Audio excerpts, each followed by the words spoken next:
Hello विद्यार्थियों, LV classes की इस नई वीडियो में आप सभी का स्वागत है। तो आज के इस लेक्चर में मैं आप सभी को यहाँ पर फिजिक्स के 2019 की बोर्ड परीक्षा में पूछे गए जो न्यूमेरिकल्स हैं वो यहाँ पर सॉल्व करवाऊंगा। तो इसमें ध्यान दीजिए, यहाँ पर जो पहला क्वेश्चन लिया गया है, क्वेश्चन है कि 3 माइक्रो कूलाम का एक बिंदु आवेश एक्स वाई निर्देश तंत्र के मूल बिंदु पर स्थित है। बिंदु यहाँ पर ध्यान दीजिए, एक बिंदु आपको दिया गया है ए, यहाँ पर है 5a, 0 तथा बिंदु बी यहाँ पर दिया गया -3a, 4a के मध्य विभवांतर ज्ञात कीजिए। यहाँ पर आपको विभवांतर जो है ज्ञात करना है। तो अब इसके लिए ध्यान दीजिए, सबसे पहले आप यहाँ पर इसका फिगर समझ लीजिए।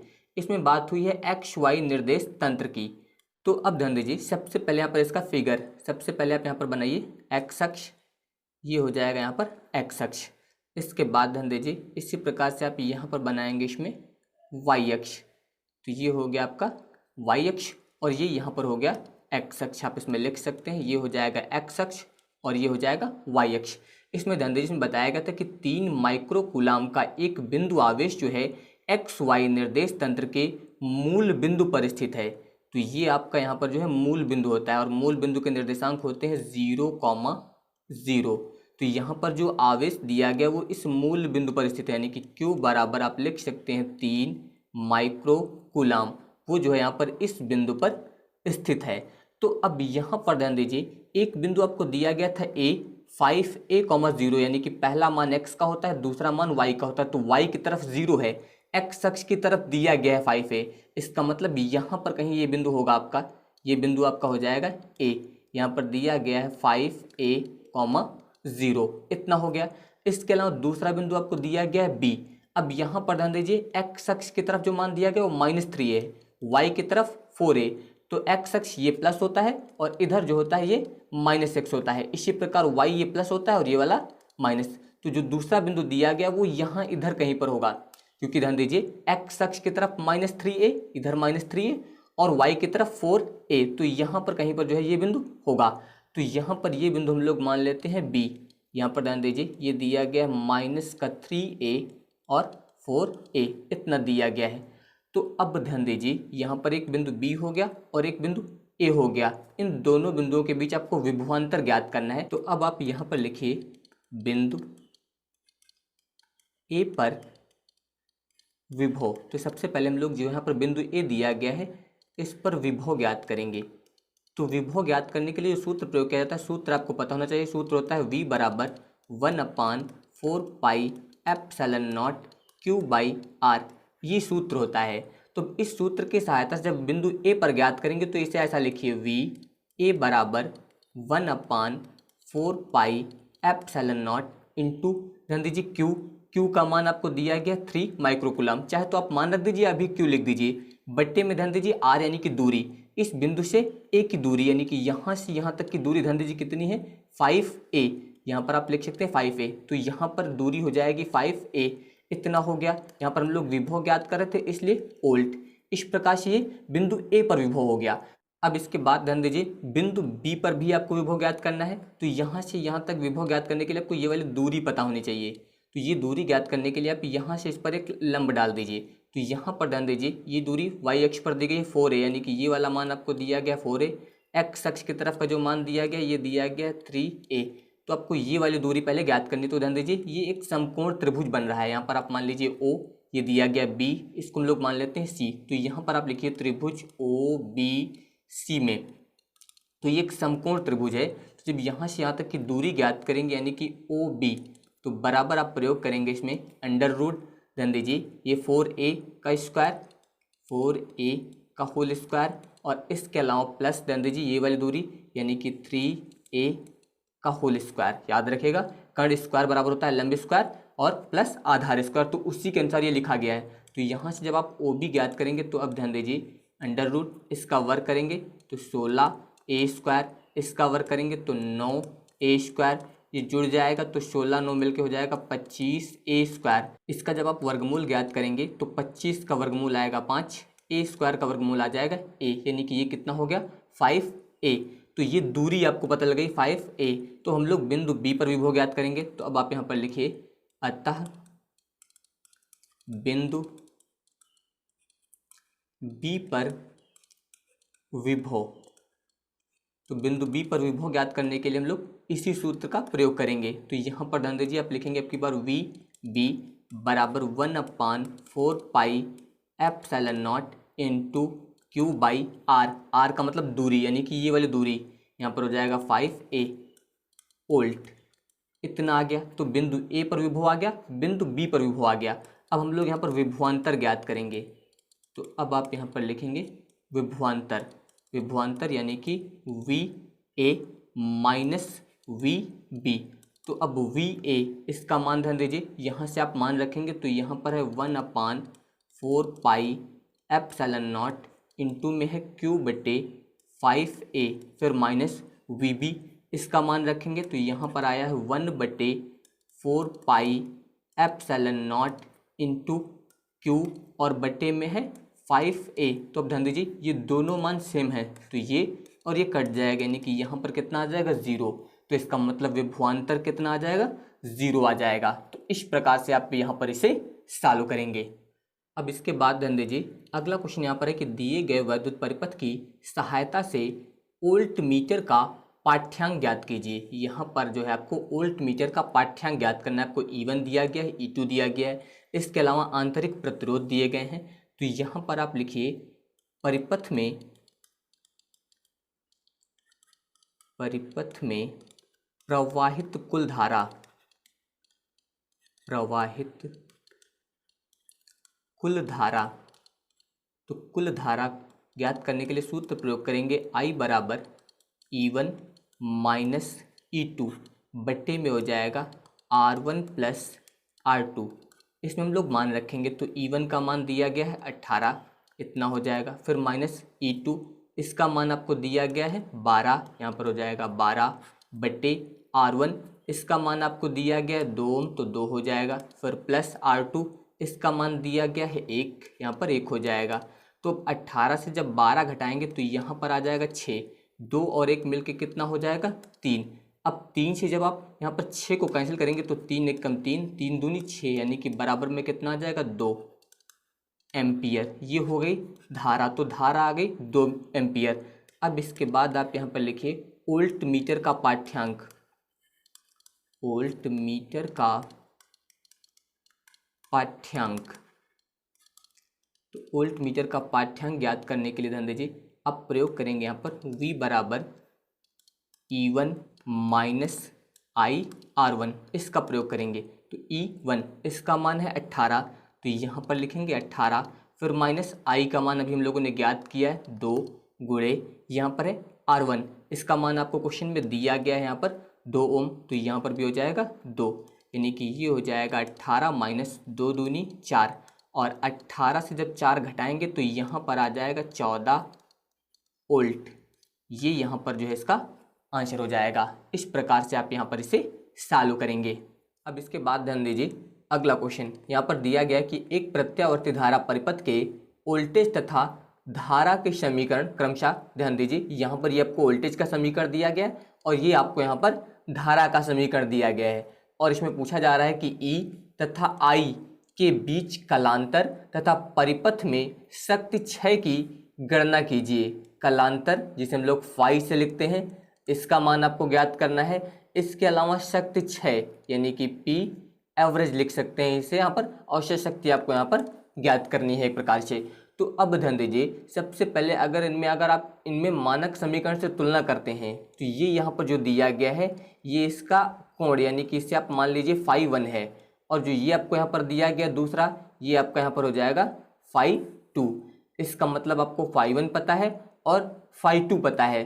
तो अगर आप कलांतर ज्ञात करेंगे तो फाई बराबर होता है फाई 1 माइनस फाई 2। इसमें मान रखिए तो फाई 1 का मान है पाई बाई 6, यहाँ पर हो जाएगा पाई बाई 6, फिर माइनस, अब ध्यान दीजिए जो फाई 2 है ये माइनस का पाई बाई 6 है, तो यहाँ पर आप लिखेंगे माइनस पाई बाई 6, इतना हो जाएगा। यानी कि फाई बराबर पाई बाई 6 माइनस माइनस मिलके हो जाएगा प्लस पाई बाई 6, इतना हुआ। अब ध्यान दीजिए दोनों के हर बराबर हैं तो ये आ जाएगा 6, यहाँ पर पाई और पाई जुड़ जाएगा तो ये हो जाएगा 2 पाई। यानी कि यहाँ पर अब ध्यान दीजिए फाई बराबर 2 एकम 2, 2/3 यानी कि ये आ जाएगा π/3। तो ये आ गया यहाँ पर कलांतर, एक मान ये ज्ञात हो गया। अब इसके बाद ध्यान दीजिए, आपको ज्ञात करना है परिपथ में शक्ति क्षय। तो यहाँ पर आप लिखेंगे परिपथ में शक्ति क्षय, इससे आप लिख सकते हैं PAV यानी कि P एवरेज बराबर सूत्र होता है V0/√2 into I0/√2 cos phi, ये सूत्र होता है। अब आपको इस सूत्र में यहाँ पर मान रखना है। तो अब ध्यान दीजिए, जो आपको यहाँ पर ये दिया गया है ये मान आपका होगा V0 का यहाँ पर, क्योंकि ये उल्टता का समीकरण यानी कि वोल्टेज का समीकरण है, इसलिए यहाँ पर ये वोल्टेज का शिखर मान होगा। इसके अलावा ये धारा का समीकरण है, तो ये यहाँ पर धारा का शिखर मान होगा यानी कि I0। अगर आप मानक समीकरण से तुलना करेंगे तो इसी प्रकार से करेंगे, याद रखिएगा, क्योंकि यहाँ पर बताया गया था वोल्टेज तथा धारा के समीकरण। तो ये आपका वोल्टेज का समीकरण है, इसका मतलब ये शिखर वोल्टेज हो जाएगा यानी कि V0। ये धारा का समीकरण है, तो यहाँ पर ये शिखर धारा हो जाएगी यानी कि I0। तो अब इसमें जब मान रखेंगे तो यहाँ पर ध्यान दीजिए V0, इसकी जगह पे आपको ये वाला मान रखना है, पर यहाँ पर हो जाएगा 220√2 और बटे में दिया गया √2 इंटू I0, इसका मान आप यहाँ से रखेंगे तो ये हो जाएगा 15√2 और बटे में भी हो जाएगा √2। इसके बाद इंटू cos फाई का मान ज्ञात किया गया था π/3, इतना हो जाएगा। अब यहाँ पर ध्यान दीजिए √2 से √2 कैंसिल हो जाएगा, यहाँ पर भी √2 से √2 कैंसिल हो जाएगा। अब इसके बाद ध्यान दीजिए यहाँ पर आएगा 220 गुणे 15 गुणे cos π/3 और cos π/3 का मान होता है 1/2, इतना हुआ। अब ध्यान दीजिए, अगर यहाँ पर 2 से कैंसिल करेंगे तो 2 1 कम 2, यहाँ पर ध्यान दीजिए 2 1 कम 2, 2 1 कम 2 और 0, इतना आएगा यानी कि यहाँ पर हो जाएगा 110 गुणे 15। इसका आप गुणा करिए तो 0, 15 1 कम 15, इसके बाद फिर 15 1 कम 15 और एक हासिल आया तो 16, तो यहाँ पर आ जाएगा 1650 वाट। ये यहाँ पर जो है औसत क्षय शक्ति हो जाएगी। इस प्रकार से आप यहाँ पर इसे चालू करेंगे। अब इसके बाद ध्यान दीजिए, अगला क्वेश्चन यहाँ पर है कि एक समांतर प्लेट संधारित्र की प्रत्येक प्लेट का क्षेत्रफल A, ध्यान दीजिए प्रत्येक प्लेट का क्षेत्रफल A तथा उनके बीच की दूरी जो है D है।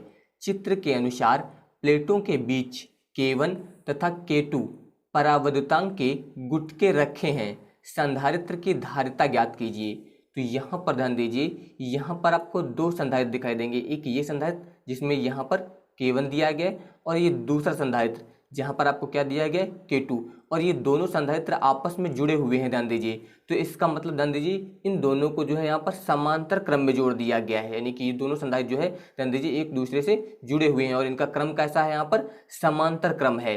तो आप यहाँ पर लिख सकते हैं कि दिया गया, यहाँ पर आप बताएंगे दिया गया समांतर प्लेट संधारित्र, समांतर प्लेट संधारित्र समांतर क्रम में जुड़ा है। याद रखिएगा यहाँ पर दोनों जो है समांतर क्रम में जुड़े हैं, इसलिए यहाँ पर संधारित्र जो है समांतर क्रम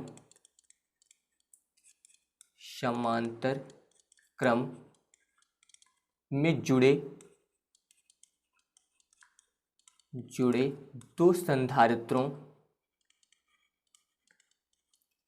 दो संधारित्रों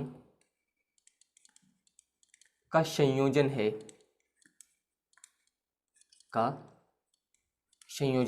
यानी कि यहाँ पर जो संधारित्र दिया गया आपको, ये यहाँ पर जो है दो संधारित्रों का संयोजन है जिसमें दो संधारित्र जो है समांतर क्रम में जुड़े हुए हैं। तो सबसे पहले ध्यान दीजिए, यहाँ पर जो पहला संधारित्र है यानी कि ये वाला जिसमें आपको K1 परावर्तनांक दिया गया है, सबसे पहले हम लोग इसकी धारिता ज्ञात करेंगे। तो यहाँ पर आप लिखिए पहले संधारित्र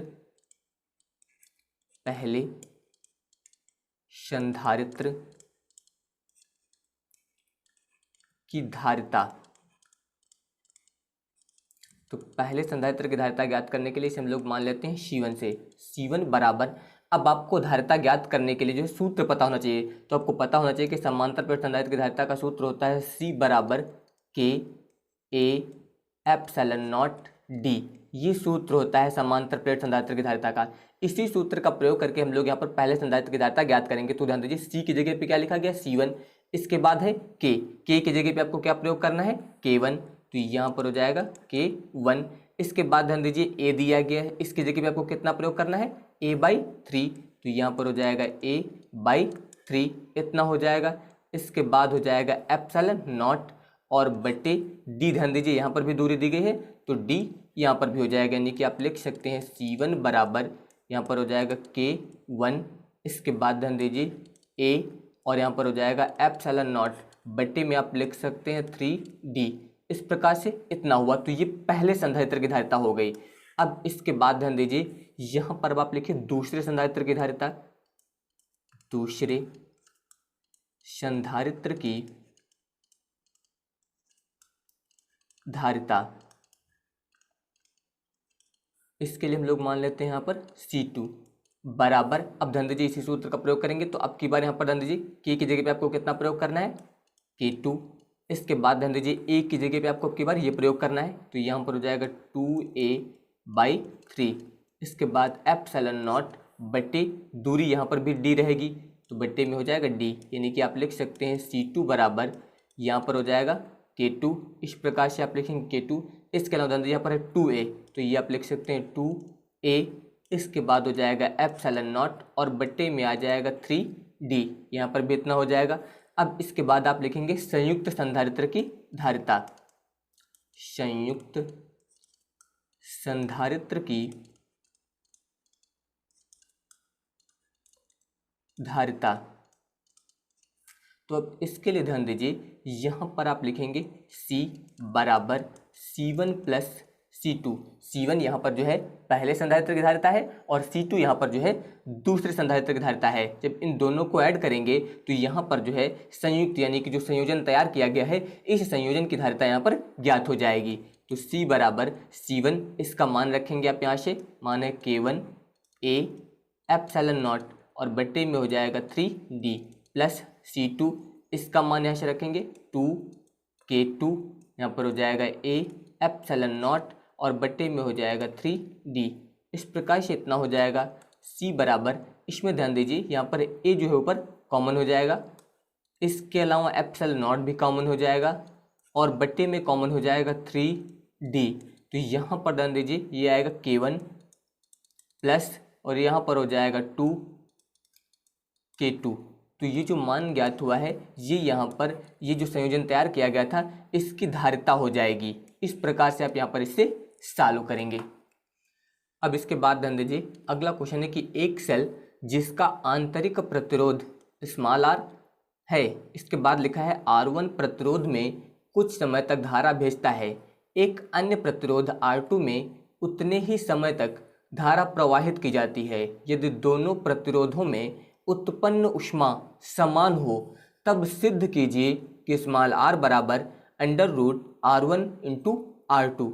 तो यहाँ पर ध्यान दीजिए इसमें बताया गया कि यदि दोनों प्रतिरोधों में उत्पन्न ऊष्मा जो है वो समान हो, तो सबसे पहले यहाँ पर आप लिख सकते हैं दिया है ऊष्मा उत्पादन, ऊष्मा उत्पादन, और यहाँ पर ध्यान दीजिए बताया गया कि दोनों प्रतिरोधों में उत्पन्न ऊष्मा जो है समान है। ऊष्मा को हम लोग लिखते हैं H से। तो यहाँ पर ध्यान दीजिए जब पहले प्रतिरोध के लिए लिखेंगे तो यहाँ पर आप बता सकते हैं I1 स्क्वायर R1। इसके अलावा ध्यान दीजिए यहाँ पर बताया गया था उतने ही समय में, समय दोनों का सेम था तो इसलिए यहाँ पर हम लोग मान लेते हैं T। और जब दूसरे वाले के लिए लिखेंगे तो यहाँ पर हो जाएगा I2 स्क्वायर, इसके बाद R2 समय सेम है इसलिए यहाँ पर भी कितना हो जाएगा T।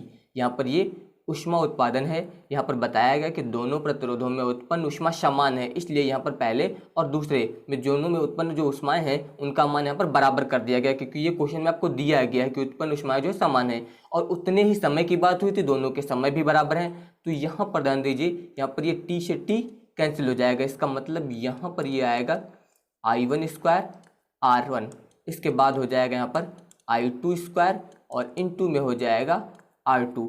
इस प्रकार से इतना होगा।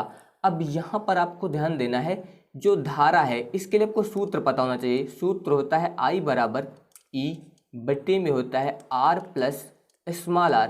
इस सूत्र का यहाँ पर हम लोग प्रयोग करेंगे। तो अब यहाँ पर ध्यान दीजिए यहाँ पर तो दिया गया है I1, तो इसके अनुसार जब सूत्र लिखेंगे यहाँ पर तो यहाँ पर हो जाएगा E, इसके बाद बट्टे यहाँ पर ध्यान दीजिए जहाँ पर लिखा है कैपिटल R इसकी जगह पे हो जाएगा कैपिटल R1 और प्लस में हो जाएगा स्मॉल r। ये हो गया I1 का मान। तो यहाँ पर ध्यान दीजिए स्क्वायर लगा है, यहाँ पर स्क्वायर लग जाएगा। इसके बाद इनटू में हो जाएगा R1, फिर बराबर I2 का मान इसी के अनुसार रखेंगे तो यहाँ पर हो जाएगा E, बट्टे में ध्यान दीजिए अब की बार कैपिटल R की जगह पे हो जाएगा R2 प्लस R, क्योंकि प्रतिरोध जो है अलग था, यहाँ पर एक R1 था दूसरा R2 था। अब इसके बाद यहाँ पर भी स्क्वायर लग जाएगा और इनटू में हो जाएगा R2। इस प्रकार से इतना हो गया।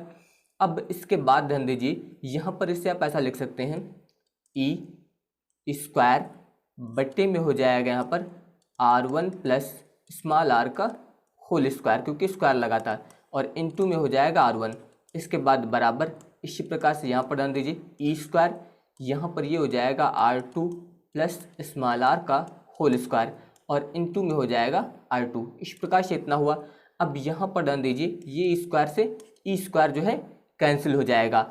अब यहाँ पर ध्यान दीजिए ये जो दिया गया है इससे आप इधर गुणे में ले आइए, तो ये जब ऊपर जाएगा तो गुणे में आएगा, यानी कि यहाँ पर हो जाएगा R2 प्लस R, इतना दिया गया है का स्क्वायर, और बट्टे में दिया गया है यहाँ पर ध्यान दीजिए R1 प्लस R का होल स्क्वायर बराबर यहाँ पर हो जाएगा R2, और ये वाला R1 आप इधर ले आइए तो बट्टे में हो जाएगा R1। इतना हो गया। आप इससे ऐसा लिख सकते हैं R2 प्लस R और बट्टे में हो जाएगा R1 प्लस R का होल स्क्वायर और बराबर में हो जाएगा R2 बट्टे R1। इस प्रकार से इतना हुआ। अब यहाँ पर ध्यान दीजिए ये जो मान है अगर इसका हम लोग वर्ग कर दें, क्योंकि यहाँ पर सूत्र लगेगा a प्लस बी का होल स्क्वायर, तो अब आप यहाँ पर ध्यान दीजिए आपको यहाँ पर जो है सूत्र प्रयोग करना है a प्लस बी का होल स्क्वायर के अनुसार। तो पहले हो जाएगा यहाँ पर R2 स्क्वायर प्लस इसके बाद है स्मॉल r स्क्वायर, फिर हो जाएगा प्लस 2ab के अनुसार यहाँ पर हो जाएगा 2R2 इंटू R। इतना हुआ। इसी प्रकार से बट्टे में ध्यान दीजिए यहाँ पर भी स्क्वायर करेंगे तो ये हो जाएगा R1 square plus small r square plus 2R1 into R, इतना हो जाएगा, और बराबर में यहाँ दिया गया है R2 और बट्टे में हो जाएगा यहाँ पर R1।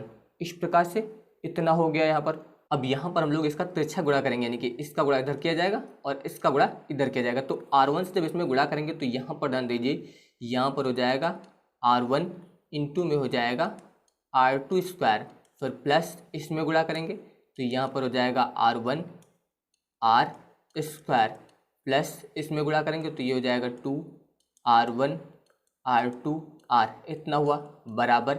अब इसका गुणा करेंगे तो यहाँ पर ध्यान दीजिए ये हो जाएगा R1 स्क्वायर इंटू में हो जाएगा R2, फिर इसमें गुणा करेंगे तो प्लस यहाँ पर हो जाएगा R2 इंटू में हो जाएगा R स्क्वायर, इसमें गुणा करेंगे तो ये हो जाएगा प्लस 2R1 इंटू में हो जाएगा R2 इंटू R।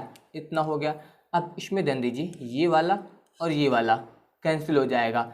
इसके बाद ध्यान दीजिए यहाँ पर हो जाएगा R1 R2 का होल स्क्वायर। इस प्रकार से इतना लिखिए। इसके अलावा जो ये दिया गया है यहाँ पर इसको भी आप इधर ले आइए, तो जब इधर लाएंगे तो ये हो जाएगा माइनस, यहाँ पर हो जाएगा R1 स्क्वायर, इसके बाद इंटू में हो जाएगा R2 बराबर यहाँ पर दिया गया है R2 इंटू R स्क्वायर, इसको उधर ले जाएंगे तो माइनस यहाँ पर हो जाएगा R1 इंटू R स्क्वायर।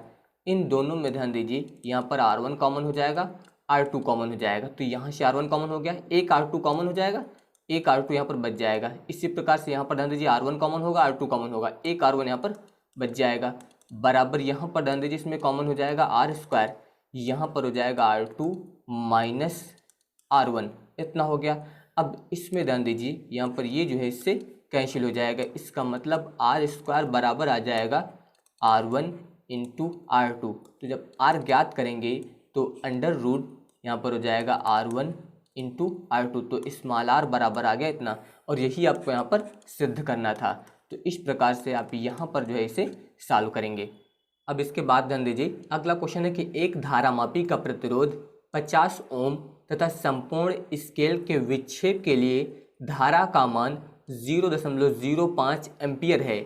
इस धारामापी को 5 एम्पियर परास के अमीटर में बदलने के लिए कितनी लंबाई के शंट की आवश्यकता होगी।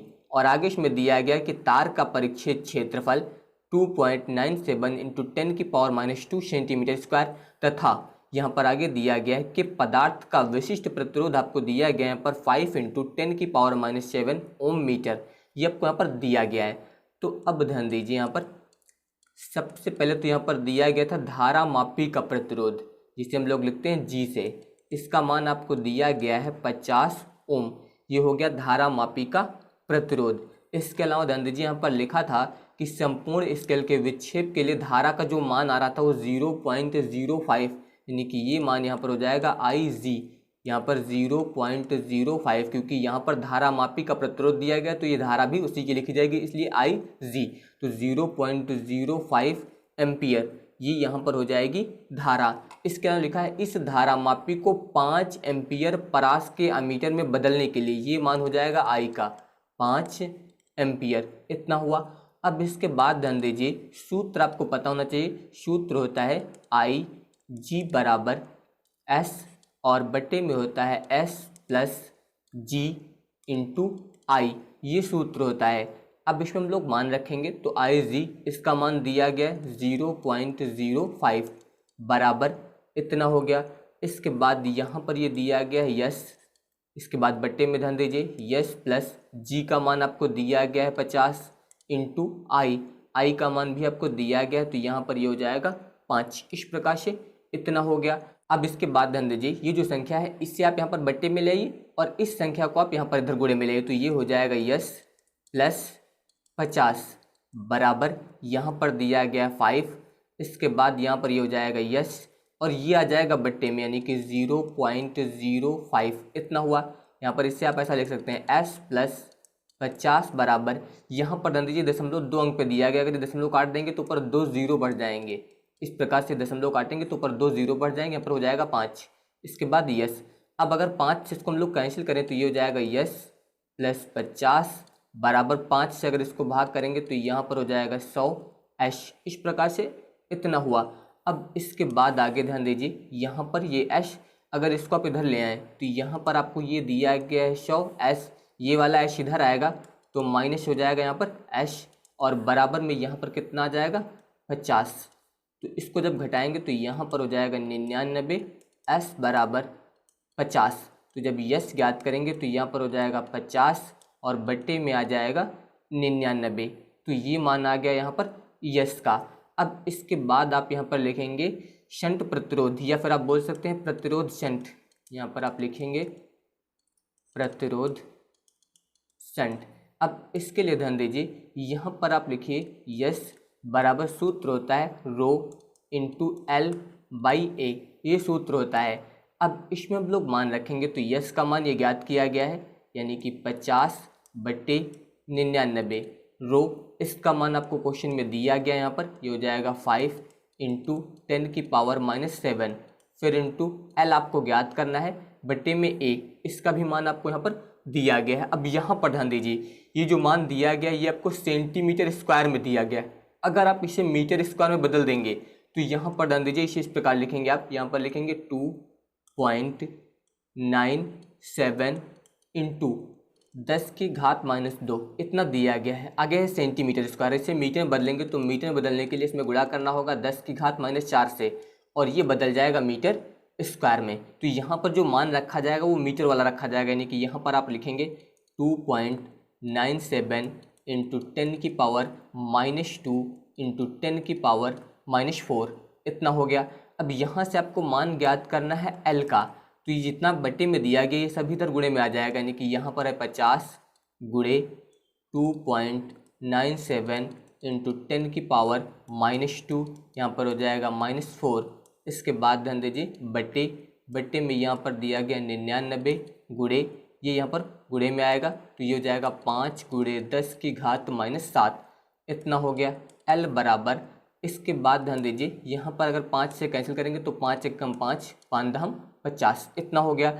अब इसके बाद ध्यान दीजिए अगर 99 से आप 2.97 को भाग करेंगे तो लगभग इसका मान आएगा 0.03, इतना हो जाएगा। फिर इंटू 10 की पावर अब ध्यान दीजिए यहाँ पर -2 और -4 मिलके हो जाएगा -6 और यहाँ पर 10 की पावर कितना होगा 1, तो -6 से ये वाला 1 निकल जाएगा तो यहाँ पर आ जाएगा -5, फिर गुणे 10 की घात। अब यहाँ पर ध्यान दीजिए -7 दिया गया, जब ये ऊपर आएगा तो प्लस में आएगा, इतना हो गया, यानी कि 0.03 इंटू 10 की पावर 7 से 5 घट जाएंगे तो 2 हो जाएगा, यानी कि 0.03 इंटू 10 की घात 2 का मतलब 100 और 100 का गुणा इसमें करेंगे तो ध्यान दीजिए आ जाएगा 3.00। आप गुणा करके चेक करेंगे तो यहाँ पर मीटर, ये हो जाएगी लंबाई। इस प्रकार से आप यहाँ पर इसे सॉल्व करेंगे।